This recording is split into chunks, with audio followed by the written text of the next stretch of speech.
It's 7 o'clock now. If we can knock this out in an hour. We'll knock one off quickly. Yeah. Doesn't normally take that long.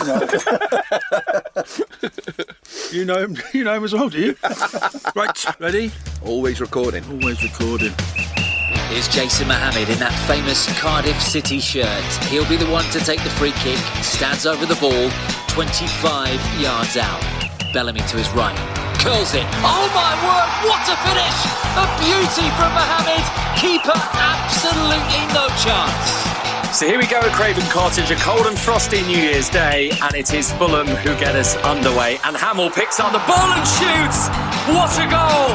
Past the Mansfield town keeper Jason Trinder and into the top corner with only 7 seconds on the clock. Trinder was still waving to the fans. That has to be a record. Fulham lead 1-0. Cardiff City on the attack down the right-hand side here in Indian Park, heading towards the Grange end. Talisman Phil Stant has the ball, looking for Robbie James, passes it back, finds Robbie James. Now Robbie James is looking for somebody. He crosses in, he finds somebody. It's Andy Gorman, bullet header, back at the net. Andy Gorman scores for Cardiff City in front of the Grange end, and they're bouncing around like Zebedee. Hello and welcome once again to Abitablue Euro Trash, the biggest and the best Euro 2020 podcast with me, Jason Trinder. Hey, Andy Gorman. And no Jason Mohammed again, sadly. Sick note. Guys, sick note. No, he's looking after his family. So again, we send him our best wishes and hope to see him very, very soon. However, we've got another special treat for you, the What listener. a replacement. As our special guest this week is none other than Northern Ireland international manager Ian Baraclough, and he's here in the studio with us. Welcome, Ian Baraclough. Evening, thank you. Thanks for having How me. you going, Ian? Clearly All a right? better looking version, yeah. Absolutely. Do you know what I mean? You're the smartest out of the three of us in here now, anyway, so... Can we just clear one thing up before we actually start? You've got no silly stats, have you? No, just some Good. silly stories Silly from our stories. past. Stories are fine, just stats that we have had problems with recently. Mr. Mohammed loves a stat or 90. Yeah, absolutely. So really good to have Ian actually in the studio with us here. So we're going to have a lot of fun today. So coming up in today's show, we will have all the summary of the semi-finals. What a couple of games that was. Fantastic. And with Andrew, the teacher's pet, Andrew Tractor Boy Gorman. And we'll talk about those semi-finals and our predictions. And we'll also talk about the final and talk to Ian about being an international manager. Before we get onto the football, can I just ask Barra a couple of questions here? Is it true that you went to school with Jason? Well, whenever he turned up, yeah. Right, okay, I'm no not, I'm not sure how many days out of the week that would have been, but Right, okay, yes, brilliant. we were fully suited and booted up, weren't we? In the So, I in asked our purple blazers. I asked Twitter this afternoon, were there any questions that anybody wanted to ask with regards to school? So the first one came out here from one of my friends, and it basically reads, did Jason look like Shrek in school as well? Well, you had to make sure you got at the front of the queue at the dinner. Yeah, brilliant. Okay.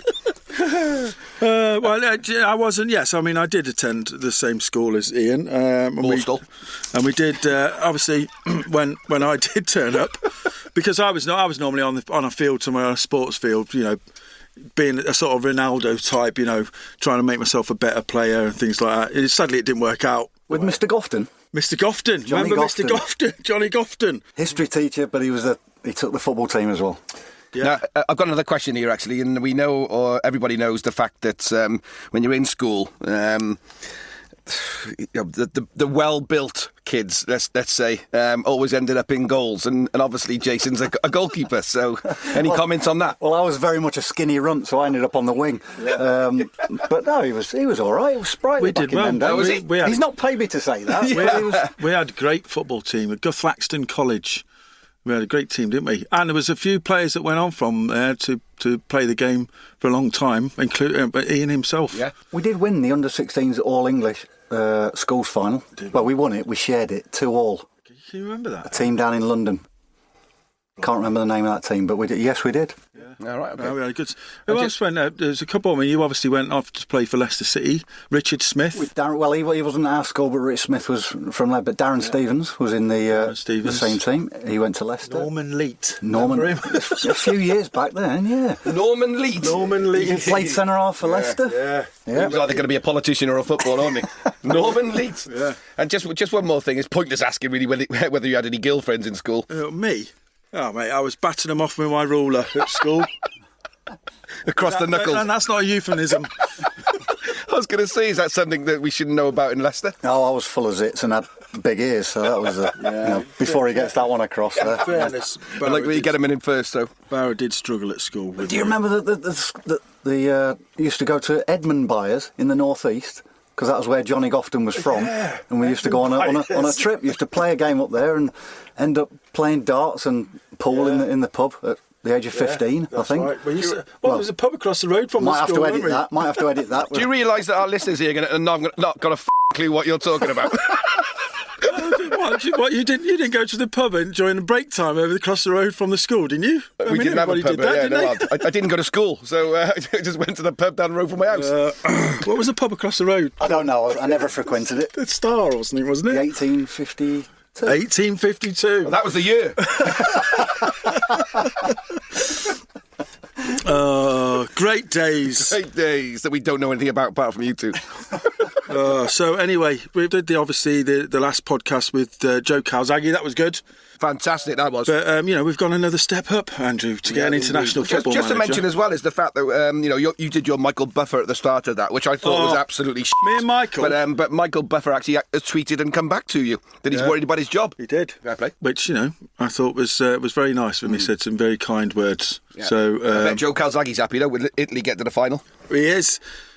And obviously we did. Now you're here, Ian. We might as well get this out of the way. We have promised Joe, because obviously Northern Ireland, team that you manage currently, play Italy in November. Is that a World Cup? It's a World Cup qualifier, isn't it? It'll be a final decide of who tops the group, I'm sure. All right.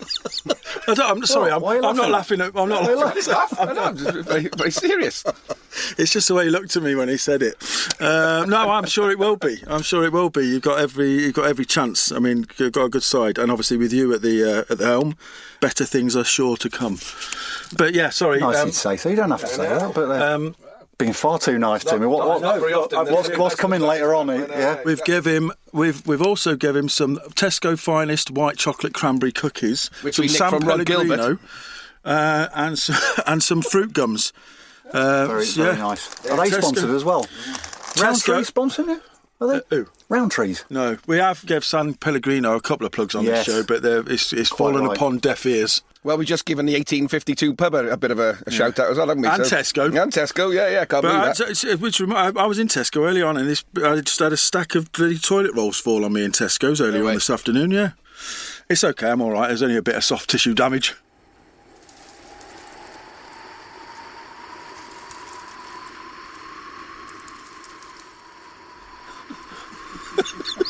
Can we get a tumbleweed noise in there, please, Stu? That out of 6 or 7 podcasts that we've done now, that's the worst joke I've ever heard. Yeah, so, no, it's not. And our listener will vouch for us there. You've come up with some absolutely horrendous jokes. Come on. So what have you been up to then, Andrew? Ian, this week? Well, Ian, you went to the semi-final, the Spain-Italy one. I did. I was fortunate enough to get to see Spain v Italy. So what do you have? Like, do you have like an international manager's badge? Like, just flash that. It's just a bit like a Tesco club card. Not quite. No. I was supposed to go to the 3 games, the Italy games in Rome, but we'd not long come back from the Ukraine, isolated as you have to. The 10-day isolation. Came out after 5 days, a bit like you in Borstal, wasn't it? Yeah, that's right. Yeah. A lot longer than 5 days. And so it was decided for family reasons and COVID reasons and whatever. I wasn't going to make that trip because Italy were in the same group as Switzerland. Right. Switzerland and Italy in our World Cup group, so it would have been perfect. But decided against it, and so to try and actually get to a game. Yeah. What better than the semi-final? It must have been quite weird. There was 60,000 people in there. I mean, obviously you wouldn't have been mixing with those types of people, you know, being the peasants. What the are you peasants. suggesting? Well, you did tell us earlier, you know, you were the fish shopper was the fish The shopper. seafood starter, the lack of ram. It's not a chip the lack shop. of ram. He's a Swiss fullback shopper. A rack of lamb and a bit of fish and everything like that. So obviously, yeah, we wouldn't have been mixing with the, you know, general public. Of course we were. It was good to be with a crowd. It was good to be in a stadium where there's a great atmosphere, and it was the game matched it as well. So obviously, in your professional capacity, you were making notes about the Italians. What do you think of them? Well, as you know, because I texted you at the start of the tournament when we were talking about coming on this show, I did tip Italy. Yeah, so did I. And Immobile to be the top scorer. So did I. Italy and Immobile. That's how much we know, don't we? Because Immobile's let us down. Immobile's let us down a little bit. Who did you go for, Andrew? Just remind the listener. Anyway, again. Barrow, I was just going to ask a question about... So you go for Australia? Australia, Australia and Bishop. Yeah, yeah. Joe Mangle, top scorer. Now, I was going to ask a question with regards to when you do go to... Andrew, answer the question. Who did France and Mbappe? Yeah, France and Mbappe, there you go. Yeah. When you do go to these games, you know, and watch the Italy... for obvious reasons. Is it a case of, is it just you who goes, or is there other guys there from the IFA who will go and be taking notes for you whilst you're eating your lamb chops? Well, it's a good job you didn't cook the lamb chop, innit? You burnt the out of the last one you did. Yeah, exactly. Sorry, Greg. They'd have come to your table raw. Take notes.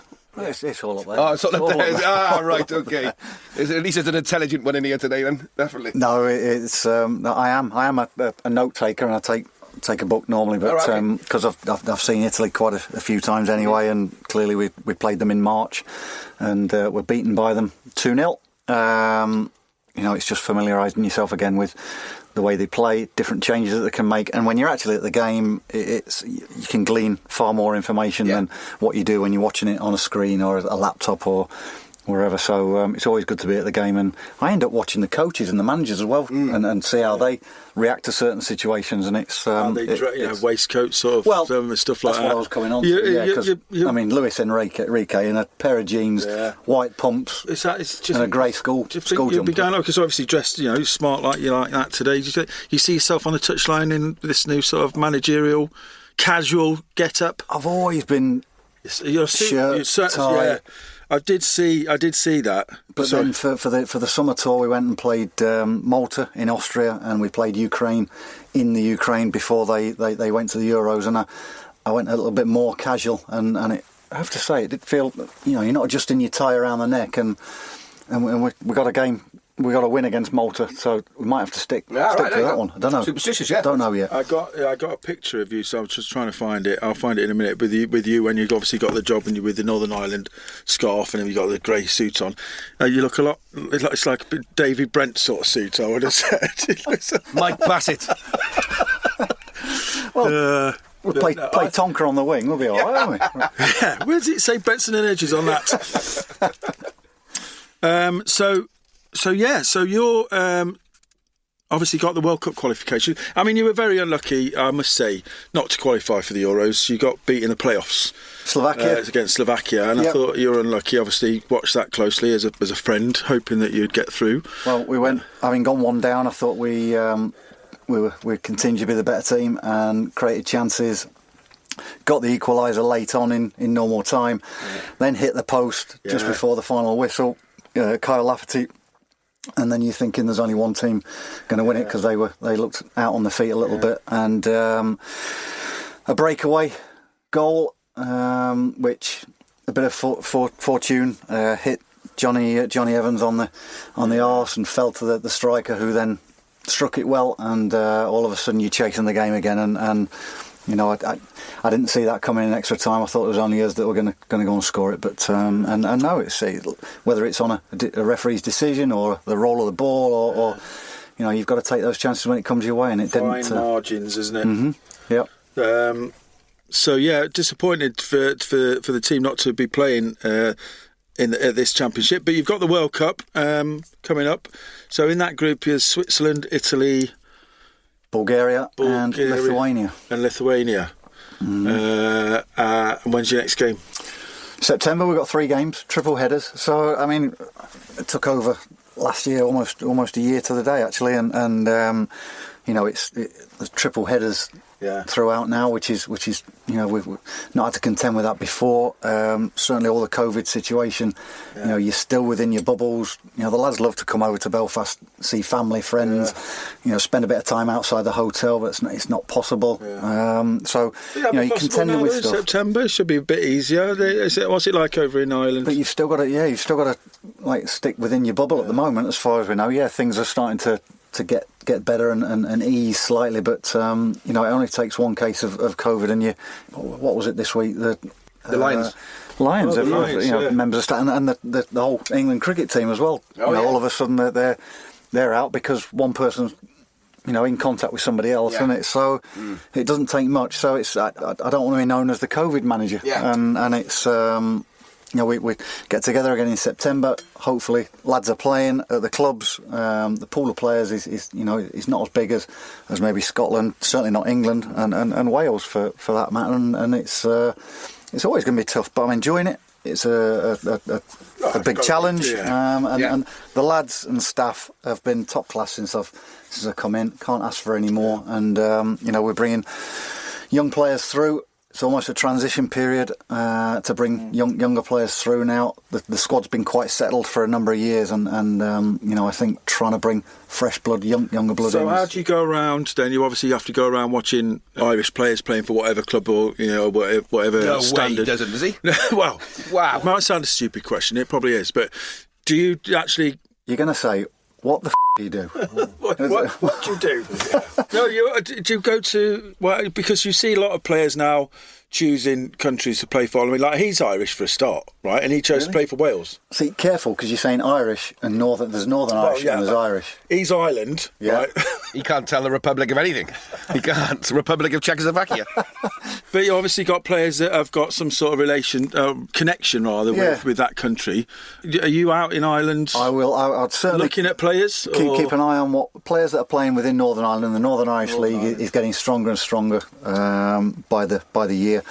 You know, 3, 4, 5 clubs now are going full time from this year, so they'll be you know, fully professional, which is great. Younger players are playing more and more in the Northern Irish League. Yeah. So certainly when I was under 21s manager, there was more and more players I was taking from those because they're playing senior football, they're playing men's football, and I think it gets them ready and prepared for the international game probably far quicker than what it does playing under 23s football back in England or Scotland. So had to keep an eye on that. But eligibility players are going to be important too, have always been important to us, and there's a number of players that they don't even realise as players at times that they've got Northern Irish ancestry, and it can only go back far as grandparents. Right. So there's certain players that you follow up on that, see whether the family tree allows them to play for Northern Ireland, and then yeah, that's right. Just one of the other things as well, it's something that I did many years ago, and things have changed now. But it's really interesting on when you got the guys together and you get them back now in September when they come in. It's always not baffled me, but it's always a question I always think about: is there downtime? Obviously, you're going to go out and train on a daily basis and go through what you go through. 2 questions. First question is, how intense is the training, first and foremost, because you haven't got them for so long? And then secondly, then it's the downtime, because obviously, as we all know, footballers, we've all been footballers, and the mischievous things come out in your head, and you get away with a lot we back in the day than you can now. Social media. You say that, Andy. We've all been footballers. Oh, we have, yeah. Well, yeah. We had to question Jason, but I've got some stories about what this man used to get up to as well at Mansfield Town. Really? Yeah. I'm not sure you have. You've made them all up. We were rooming together when we went on pre-season tour to Cyprus with Mansfield Town, and on day one, this is answering my question. got back to the room, and it was all over the place. And I'm talking, it was absolutely well and truly trashed. It was, wasn't it? Yeah. Toothpaste and all sorts in the bed, and I won't go into it on this podcast because people might be eating the dinner. It's a family podcast, I'm sure. So that go on. So I go down straight away to go and see Parky, the captain, Steve Parkin, and say it's not on this, isn't? I said the room's been absolutely trashed. Everything's all over the place. There's all sorts in the bed. And so Parky then gets the team together and goes, right, whoever's done it, right, I know you're not going to grass on each other, but it stops here right now, right? So I thought, well, okay, fine, fair enough. Anyway, we go through the whole season. At the end of the season, I think he was in the club, wasn't he? He stands up and goes, "Oh, by the way, Trinder," he says, "it was me that trashed your room." And him. You actually do it as well. I didn't trash my own bedroom, did I? Well, I think your stuff was a bit more neater way than mine was. All folded up, ironed in the... All the Baraclough stuff is all neat on the end of his bed, and mine's hanging out off the balcony. Well, I can tell. I know. Whether any DNA testing or anything, but it wasn't my urine. Anyway, back to the question. What about the guys' downtime and what they do? Sorry, Andy. No, it's fine. It's just Jason takes over bringing the it whole... all back to serious questions again. It is. I know it's massively important that the lads are coming in and that most of them have played, or you hope all of them have played at that weekend. Generally the game will be on either a Wednesday, a Thursday, or a Friday. The first game. So if you imagine you're all meeting up on the Sunday. Can you get a proper training session on the Monday? Probably not. You're in first or second day recovery. Yeah. So to get the group together, then you've only got a couple of days with them before going into that first game. So how much time do you actually spend on the training pitch? How much time is it spent in a lecture room, meeting room, speaking to people on one-on-one situations? You're talking about the opposition you're coming up against. Certainly physically, you can't do a massive amount. There's certainly no fitness work that you're going to be working on. You've picked lads, they're going to be fit for action. And these, as I said before, triple headers are a real challenge because you factor in the flying to different countries. You might have a game away from home that first game, so you've got to obviously get into the country. Do you have to acclimatise? It might be in hot weather. Yeah. Lithuania. Well, Lithuania in September, having done my homework, it's going to be all right, I think. But again, we'll be playing on artificial pitch, and again, do you do your homework on that? Pitch, is it? Yeah. Oh wow. So. What, Lithuania? Yes. Is that allowed at international level? It is. Yeah, Andorra do it as well, don't they? I think. Do they do bracelets? Yeah, I'm not playing that. Pardon? Do they do bracelets? No, that's Pandora. Oh, right, sorry. Well, just to let you know that me and Jason are available as well, and we have got Irish ancestry, so... Yeah. Irish or Northern Irish? Well, Northern both. Irish. Get it right, Andrew. Northern Irish, sorry. Yeah, Northern Irish. Yeah. I've got a record at home called Belfast by Orbital, so I qualify, I think. You'll find. Grandfather gave you. Yeah. Anyway, so back to the Euros. Yes. Just to slightly, we'll come back to Ian and his illustrious career and current international manager job. So the Italy-Spain game was a good game, wasn't it? I think we all enjoyed that. That was a sort of masterclass. It was of European end-to-end, football. Absolute quality, I thought. And you were there, Barra, as well. Well, the Spaniards were the better team, I think, overall. I think they were as well. And I think you look at the stats. I'm not a stats man, as you wish like Jason, but I think the Spaniards had 833 passes. Oh wow! To Italy's 327. No, sorry, I do have to throw a stat in here, but it was 70% possession as opposed to Italy's 30%. Was it? Yeah. Mm-hmm. It didn't seem that though when we were watching it, because it was end to end. But Spain in the first half massively dominated. And if they had, why he didn't start Morata, I don't know. Because I think he started him for most of the games that they played throughout the whole of the tournament. The only thing I can think of was he was coming up against two warriors of centre halves in Chiellini and Bonucci, and are they the club mates? Yeah. Juve, yeah. And whether he thought, I'll double bluff them, or maybe they know his inside leg measurement, and maybe he just went. And I thought Dani Olmo, who played in the false 9 position, I thought he was excellent on the night. For me, he was the man of the match. I thought he was everywhere. No, that would have been the keeper. Ah, right, 100%. Without a doubt. Apart from the goalkeepers, obviously. Donnarumma. Well, I have to say, Donnarumma. Like your first girlfriend in the school, was it? Donnarumma? No? Donna Kebab. That was his first love. He has been the best goalkeeper in the tournament. Yeah, absolutely. I know it would be interesting as well to see what Kane does now in the final up against them two Italian centre-halves. Not Donnarumma, Bonucci and Chiellini. Mm-hmm. That's going to be a tough game, isn't it, Sunday? For England, that's going to be a tough game. So before we actually go on to the final, talk about that briefly. Of the other semi-final, obviously last night, we'll watch stats. England 2, Denmark 1.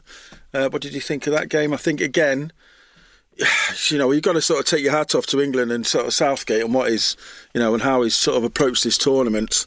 And he's gone with the old 4-2-3-1 formation again. I think he's only changed Sancho out for Saka, isn't he? Mm-hmm. Was that the only change he made? I think so, yeah. And they were a bit ragged at some points, England, and obviously they conceded that goal from that free kick, which I thought was an excellent free kick. What a free kick that was. Do you not think Pickford could have done better? No, I don't know, because Ian Wright... How do we know he was going to say that? No.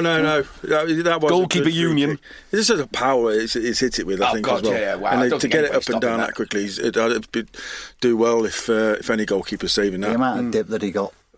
Yeah, from where he took the free kick and how much he managed to do it, but but I think England responded well after that, and Jordan Pickford since that after that didn't really have much to do in the game when you look at it. So I thought, Sterling again causing problems, running at defenders, which defenders never like, and he gets a penalty in the end, which wins England the game. This is what I wanted to talk about. It's never a penalty. It's a penalty all He doesn't day even long. get touched, and then VAR gets involved as well. And let's ask somebody with a bit of experience. That's a penalty. Is that a Welshman? Yeah, saying it is. It shouldn't have been an English penalty. All last few weeks. Absolutely ridiculous decision that was. Crazy. Penalty do you all day long. Do you not think he was touched then? No. At all? No. By either of the two Danes that came in from behind and from the left, and scissored him pretty much. No. Pretty much cut him in half. No, didn't take it touched. Deluded individual. Honestly, I was watching a Danish porn film or something. It's like sitting next to something from Planet of the Apes. Right. No, it was definitely a penalty, but then obviously Kane steps up, and everybody's going, Kane's going to wallop this normally. Best penalty kick taker. Keeper's right, high into the... Yeah, he normally hits them quite high, doesn't he? But whether it was the pressure or the... it's a good save from Schmeichel. Schmeichel, his second. Was it? Yeah, exactly. Schmeichel again, best player for Denmark easily yesterday. Another goalkeeper. Every goalkeeper saves it, but fortunately for England, Kane's onto the rebound and slots it in. But it was a good finish, though, wasn't it? It was. Yeah, good finish. Assured. It was definitely. I was quite because I predicted the fact that the two games would go to penalties. But I didn't put a bet on it, stupidly. But then I was thinking, right, they're going to both go to penalties. But I know I'm going on about it, but that was never a penalty. Never, ever a penalty. Shut up, you deluded individual. Not aggrieved, is he? In any shape or form? Not, no. So, just ignore him. Is he pleased? Is he pleased for England to be in the final? I am, actually, yeah. Although I don't like Gareth Southgate, but... give him another biscuit. They'll probably dry his mouth up. Are they Tesco's finest? Tesco's finest, yeah. Tesco's. Yeah, every little helps. White chocolate and cranberry cookies. Very nice. Go on, you two crack on about this penalty, which wasn't. Well, no, but again, I was just saying that I thought, you've got to really tip your hat to Southgate, really, because, he's even brought Grealish on, had 69 minutes, and then took him off again for Trippier because he's seen, a change in the game or maybe a change of what Denmark was doing. And hooked him off again. Well, you're going to think I'm speaking on behalf of the the managers' union, but no, the decisions he's made all through the tournament have been proven right. He's not. Clearly, you don't listen to the clamour from the media or the mass fans that go on these talk shows and podcasts. Yeah. There's some stupid ones around as well, isn't there? And he's had a game plan for each game that he's gone into. He's made changes, at the right times because they've gone and he's clearly gone into the group games thinking we're going to be hard to beat, knowing that he's got the strike force at any time, whoever might be on there to open up the opposition. Scotland, he was getting vilified for not starting Grealish or not doing this or that, but Scotland were always going to go to England and it was their massive game and to get a point from that set them up to go into the final game, so get through the group games with no drama, not going into that third game needing to get something from it to qualify, and then I think they've got better and better as the group games have gone on. And he hasn't felt that sort of pressure, like you say, people screaming, or the media screaming, he's got to start Grealish or Foden, who's been excellent for Man City. Obviously, you'd have thought he'd have been a shoe-in for the international side, but you have to detach yourself from that anyway. It's something that you can't read papers, you can't listen to what people are saying. You've got to be focused on what you're doing. You sit there with your coaching staff and with your players as well. You get their feel for who's doing well, who's not. Don't forget, they've been together now for 5 weeks. Yeah. And a lot of things happen, not just on the football pitch, but in the training ground, in around the hotel. You don't know whether players have got problems at home, with families wise, because they're away from their families. They can't. So there's all that you have to take into consideration, and he has to make big decisions at key times. And I think he's got nearly all of them right. Yeah, I think again, I gave him a bit of a hard time at the start of these podcasts. And it's not often I'm wrong, but I think I am actually quite wrong about him, because again, going in from a tactical point of view, what he's done, he's played players, and everyone's kind of. Can you put an echo on that, please, Stuart? But I think I am actually quite wrong. Can you clip that bit for me, Greg, as well, please, and send it to me on the WhatsApp group. And I'll put that out on social media as soon as we've finished. They've been.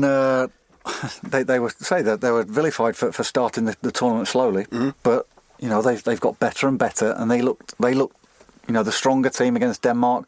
As the game went on, the Danes started to look tired. England got stronger and stronger and made changes as and when, and. It's a long time, a major tournament, and for certainly the teams that are getting to those deeper into the tournament, it's going to take him a physical aspect it's of that. It's going to be interesting on Sunday. Is it Sunday? Yes. Yeah. Because Italy have had some tough games. The last few games have been tough. I think they've both gone to extra time. Was it the Belgium one and the?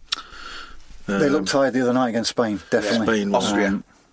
They went to Austria as well. Did they go extra time at Austria? Yeah. Yeah, I bet it's going to be a hell of a game that Sunday, isn't it? Well, is football coming home, or is it going to Rome? I think they were singing that on the other night, weren't they? It's brilliant. Football's going to Rome. Brilliant. The Italians and the Spaniards were chiming back as well, and then there was a section of England supporters as well at that game. Was there? They started singing it and then got booed. Me, clearly being impartial, was just watching the scenes and.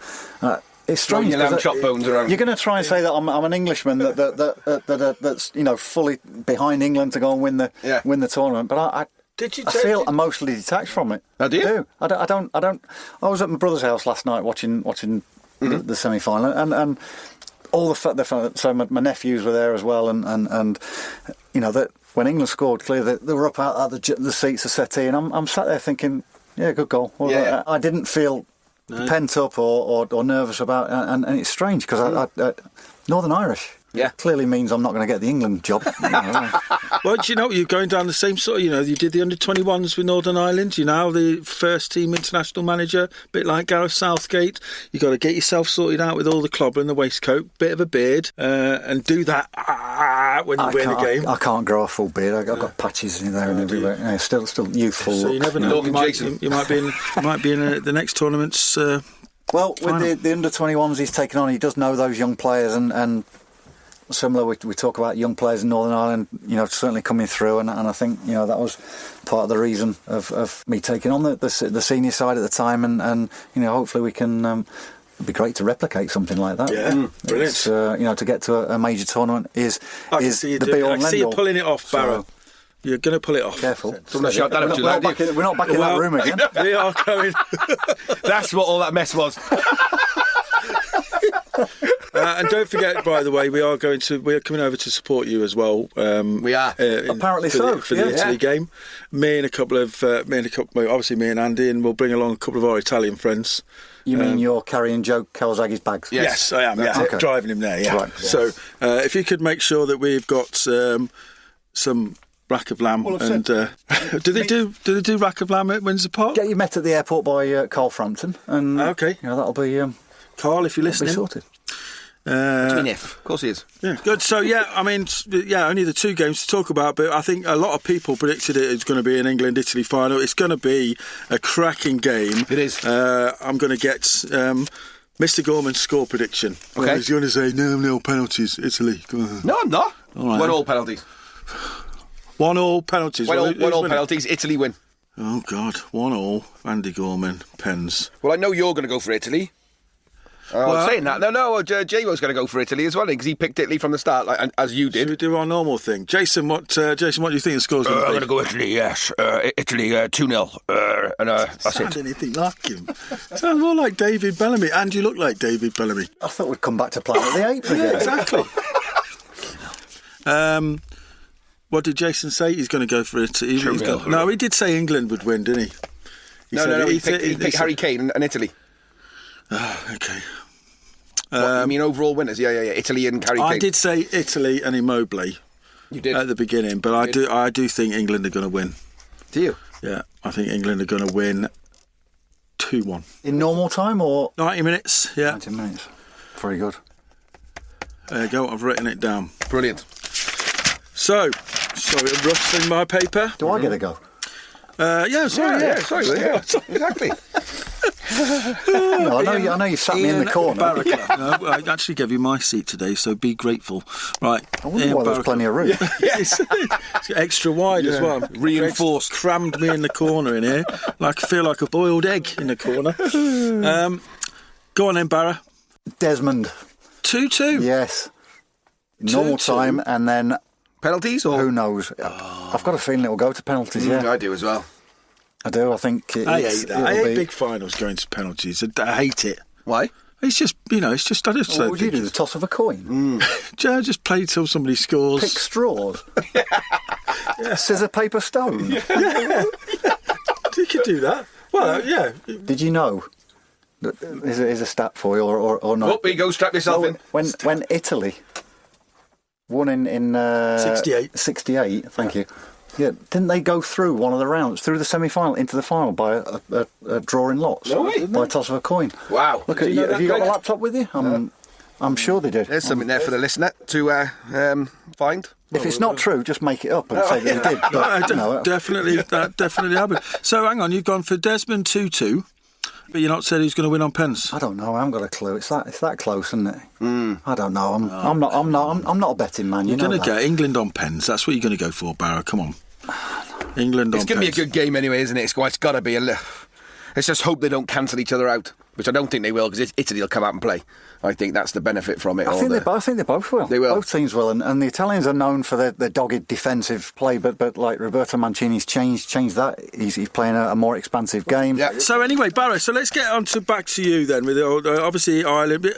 605 appearances you've made in the Football League, professional. I told you not to read Wikipedia. Yeah, no, but it's true though, isn't it? It was I think 100 more, because they don't include cup games on Wikipedia. Do they not?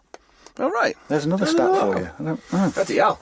Why didn't they include cup games? I don't know. I'm not Mr. Wikipedia. You can change Wikipedia, you know. Yeah, I was thinking of doing that for Mr. Gorman. In fact, I did do it once for Mr. Gorman. What? I don't know whether it actually worked though. You can actually change somebody's Wikipedia and just yeah. Can you? Yeah. I should have told him that. I'm going straight on that when I get back. Yeah.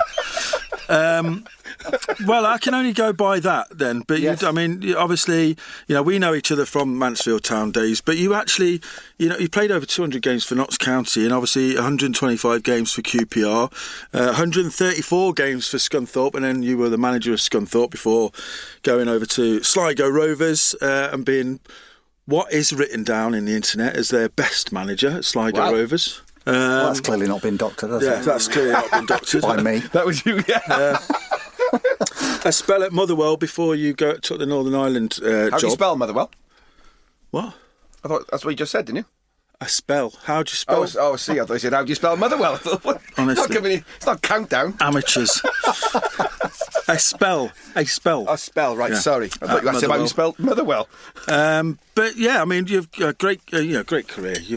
Also over 600. I've been very 700 fortunate. games. Yeah, I was fortunate not to pick up any major injuries. Joe, I thought that because you weren't injured a lot, were you? You never gone through a sort of long period of sustained injury. You were always missed a sort of consistent. I should say so, but I was, yeah. I mean, I say consistently playing. I would say consistently good. I was going to say, yeah.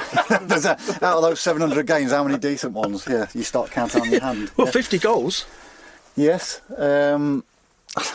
I mean, from a position, jack of all trades, master of none, really. Position of left back. I started as a striker, and then Leicester soon realised that I was no good there, and started to work my way backwards. And I played in the midfield and as left back at Mansfield and Notts County. Andy King, God rest his soul, saw me as a left back, and say that gave me a good few years in that position. And but I was able to, I suppose, fill in a lot of different positions. So it's kind of, I think clubs.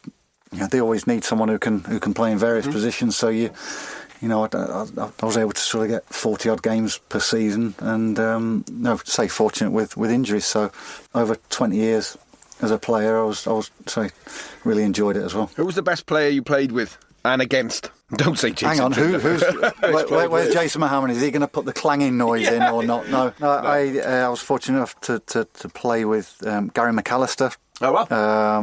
When I was at Leicester, before he moved on to bigger and better things, to win the title with Leeds, and then he went on to Liverpool, clearly, and was a superb midfielder. Say, as a young player coming through at Leicester, I was a striker then, but he'd join in the finishing drills, left foot, right foot. Never missed the target. No. Always worked the goalkeeper, and invariably beat the keeper as well. Because apart from Wembley in 1996. Well, I think you'll find. Well, the ball did move though, didn't it? Apparently, Yuri Geller made the ball move. That was, yeah. and so that can't be attributed to Gary McAllister. Sorry about that. Reminding you of that, Gary, if you're listening. Thanks, Yuri. I'm sure he is. And then, I was fortunate to play in some decent games as well. You played with Crouchy, didn't you? I played with Crouchy. Yeah. He was a young lad at QPR that got signed from Tottenham, and within days, I think we dubbed him. Crouchy, if you're listening, which I'm sure he is. We're coming after you, by the way, Crouchy, with that stupid TV show we're going.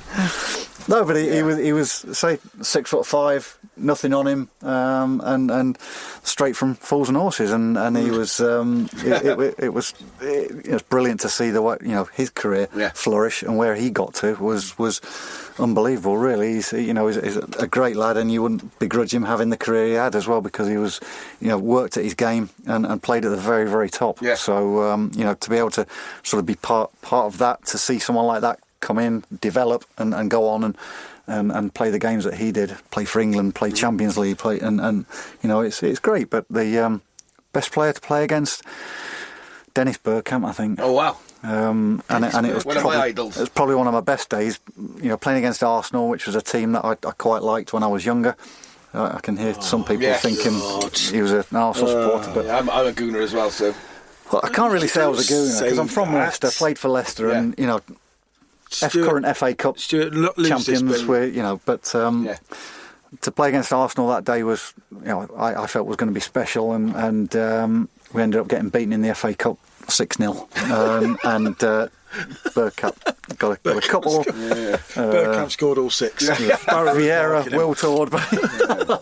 I could have been closer to him, and maybe on a couple of occasions. I don't know. But still 2 metre COVID distancing in that back in them days, but you still tried. But no, it's I'd say fortunate enough to be on the same pitch as with many good players, and have some nice memories. There's not many who can say that. Just whilst we're on the subject of the Arsenal Tottenham. Obviously Tottenham have got a new manager. No, that this 675th manager in the last 20 years. With and I can't pronounce his name, but it's the Wolves manager, isn't it? Nuno Espirito Santo. That's the way.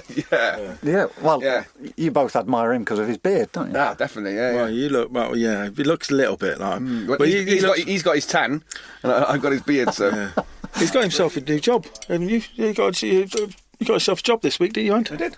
Yeah, well it's not set in stone yet, but what's he doing again? Is it drive-through McDonald's? What? Tester? He had Jason just going round treating like a roundabout. When he had the job interview, they asked him if he could perform under pressure. He said yes, and I also do a wicked version of Bohemian Rhapsody. That's what he said. He still got the job. Yeah, exactly. But then again, you don't need many qualifications just to take orders on a drive-through, do you? Sorry, I'd probably get that wrong. To all those people that work in drive-thrus, obviously, we really do appreciate you. That's right. They do an important job. They do an important job. They keep the world going round. Jason knows them all by first name as well. Yeah. Oh, and by the way, whilst I remember, I've got this written down here. My mum texted me earlier on and said, "Can you ask Barra if she can have her daffodils back?" Replacement flowers. I knew you were going to say that. Because for the listener out there, Barra once was round my house when I used to live in Leicester in a rather worse state of wear. Was this before or after school? I think it's during dinner time. As we just come out of the 1852, and he proceeded to go to my house and eat my mum's daffodils in a garden. As you do. I just started picking them up and eating them. Oh no, I refute that allegation because it was an assortment of flowers, wasn't just daffodils. Oh right, okay. There was some. I like to mix my flavours like my Roundtree's fruit room. Roundtree's? Roundtree's. But yes, apologies to Pauline, isn't it? Pauline, yeah. Yeah. Mum. Apologies, but I mean, flowers are on the way. it was like a game of Pass the Peanut that night, didn't we? Pass the peanut. Yeah. Did we? That's for another podcast. Oh, yeah. So yes. Have you done the shout out to the Namsters yet? The Namsters. Yeah. Our group that go to Cheltenham every year and Oh yes. you detach yourself from Well, them, yeah, no, but- I haven't been for a while, have I? No. No, but I've obviously not in that WhatsApp group. I know. So if you could add me, then yeah, absolutely, I'd love to. No. There's a reason why you're not in that WhatsApp He was group. blackballed. I was blackballed. Yeah. Yeah. Well, okay. No, I'd love to. But again, that's big for another podcast. That's for another Andy. podcast. Shout out to the Namsters, then, you know, and all the. Yeah, I mean, I do keep in touch with. Obviously, not you so much, but with the boys up there. So yeah, big shout out to all them lot up there. Mikey, Greg, Mark, Jay, yeah, Jay texted me the other night. Stocko, Dory. Yeah, Dory. And Dory's been on a text. This is where the podcasters switch off. But one Namster is no longer with us. Nod. Yes. And it's he's still very much remembered. He is. Yeah, love him. Go on, Nod. So just going back to Northern Ireland now. Obviously, the first game in September, which you said was Bulgaria. Lithuania. Yes. Lithuania. So then the games come in 3 games. I think you mentioned earlier that you got Lithuania and then we'll Estonia. go to a friendly. We'll go to Lithuania away, and then we'll go across the border to Estonia for a friendly, and then 2 days later we come back to Belfast and we play a massive game against Switzerland. Wow. Okay. And then the games then in November that we're talking about, where me and Jay and Joe Calzaghe will be at, and that's Italy. Well, there's 2 away games as well in October as well. is there? Wow, okay. The autumn fixtures come thick and fast. Thick and fast. September, October, November time, and the World Cup qualifiers will be finished in November. In November. Of course, it's in Qatar, isn't it? Because it's next year. The World Cup comes very quickly off the back of this. Yeah. And there's obviously a couple of Cardiff City players in your squad. There is Kieran indeed. Brown and Gavin White. Well, another reason for coming down and doing the podcast live. Try and. So it wasn't just for the tie and beer we were going to have afterwards. Well, that's the tie. No, I'll say that again. Don't mention the tie. Yeah, exactly. Did the beers or The Thai food. does being tied up before the beers or after? Yeah, and the beer afterwards. Well, if you give a shout out to the restaurant, you might, before we get there. I don't think I should. No? A bit awkward when I did the reservations today.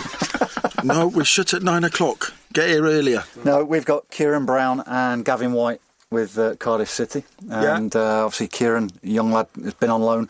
Livingston a couple of times, but he'd come back and I think he made 12 or 13 appearances towards the end of last season, and I think did really well. Mick McCarthy likes him, I think, and he's a solid defender, and he's only a young one really. Although It reminds me of Darius from Pop Idol. It does, yeah. Every time I look at him, I don't know why. I think it's just that. He just looks like Darius from Pop Idol. Well, he came into the under-21s.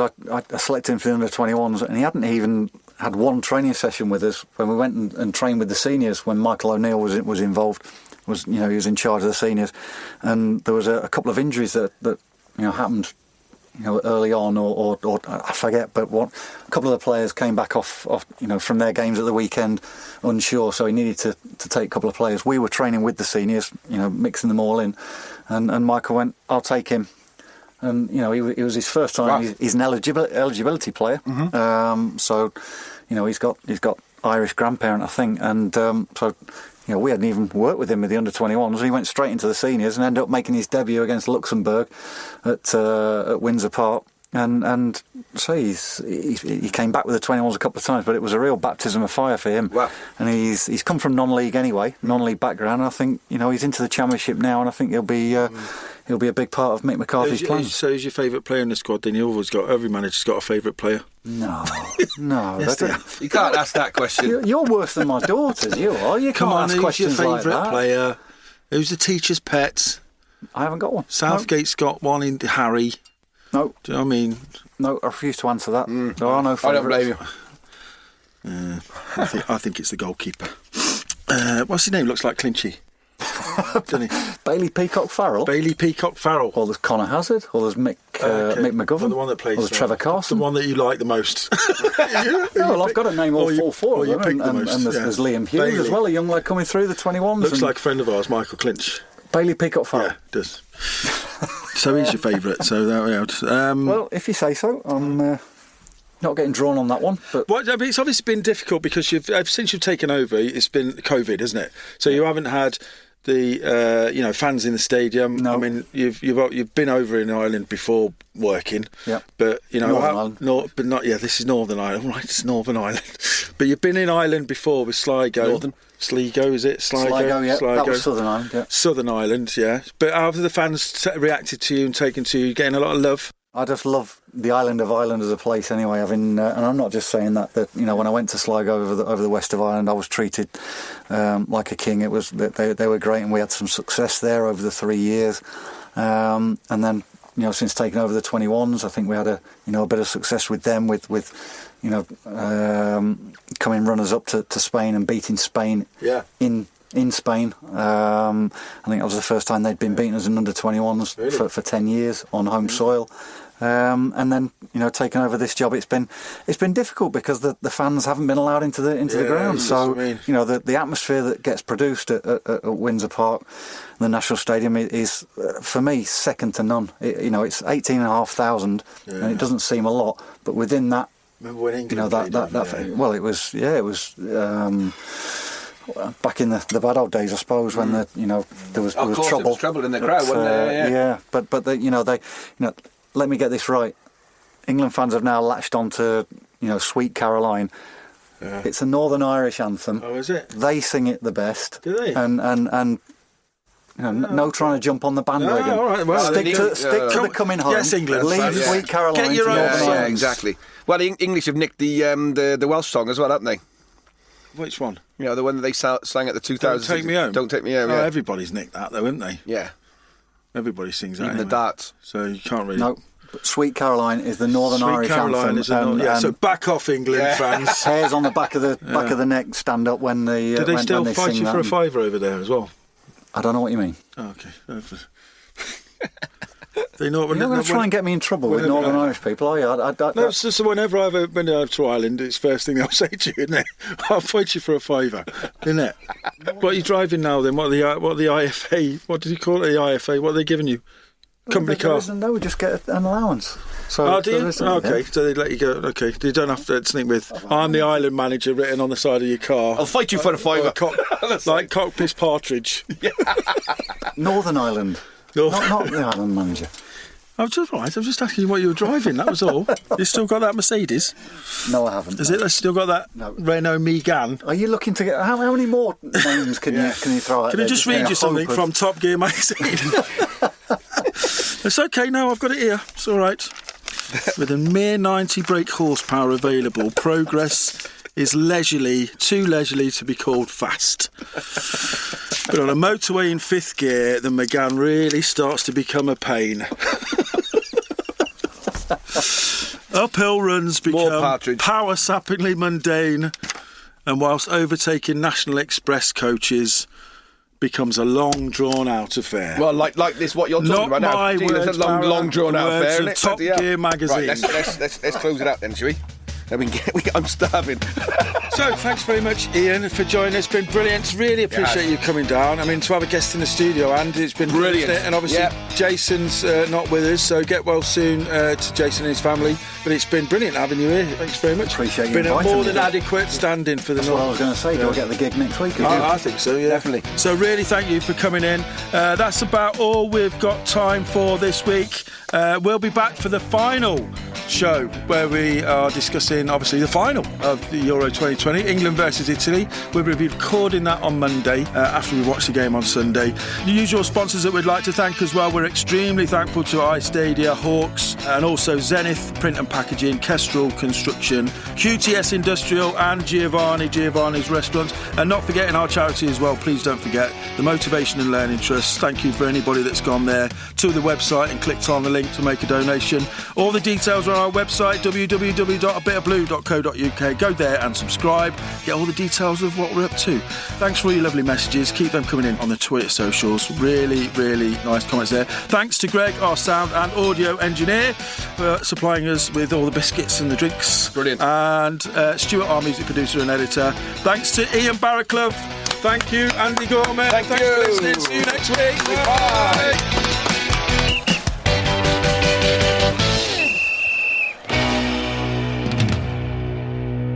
Let's go and have some food.